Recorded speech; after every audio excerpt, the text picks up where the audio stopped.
That was one heck of a dream. Had that ever happened to you before? Never before, never since. It was really a one-of-a-kind thing, and I'm just glad I didn't waste it. That you didn't waste it. Yeah. Did you know that that the dream was meant to then become books? Absolutely not.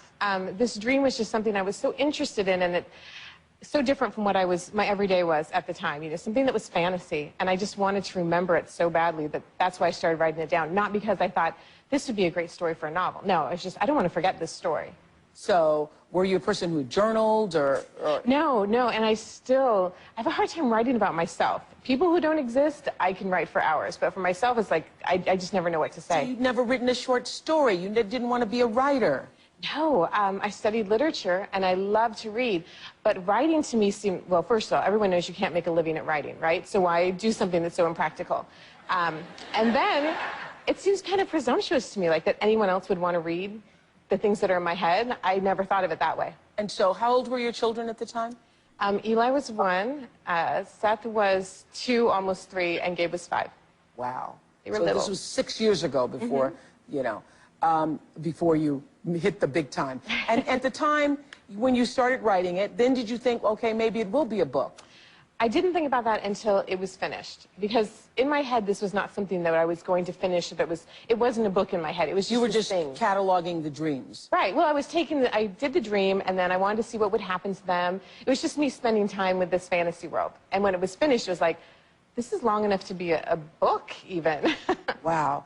Now, you told my producers that you obviously weren't trying to write a bestseller, that you were trying to reconnect with yourself. And when they told me that, I really resonated with that, because I think so many women, I've done so many shows over the years with women who are doing the hardest job on earth, staying at home, taking care of their children, trying to do that well, and lose themselves sometimes in the process. Were you feeling that? Well, I think that's part of the process. I think it's a necessary part. When your kids are little, their lives depend on you all the time, and you really have to just devote yourself to them. It's part of the job.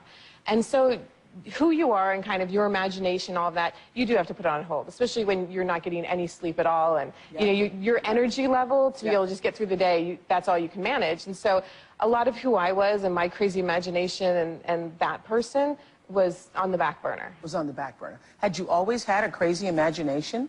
I did, but I didn't know that about myself. I thought everybody was telling themselves stories all the time. I thought that was what we did. Yeah. And apparently that's not normal. That's not, no. And what seems abnormal is, like, you weren't a person who liked vampires or hated vampires or sought stories about vampires. Yeah, that's I read everything except for horror. That was the one genre I just knew I was too chicken for. So I don't know how they got in my head, because I really wasn't thinking about vampires at the time. So what did you grow up reading and that you loved? I read a little bit of everything. When I was really little, my dad would read to us at night, and that was sort of my introduction to books. And he would always read what he wanted to read, so it'd be some big, thick book. And he'd stop at the most exciting parts. So I'd have to go into his closet in the daytime and flip through and read. And I sort of skipped over that whole phase, like, shouldn't I be in picture books? So when I was 8, I was reading Gone with the Wind and Pride and Prejudice and all that, and not knowing that that wasn't my reading level. Oh, you are a black belt reader. I skipped ahead.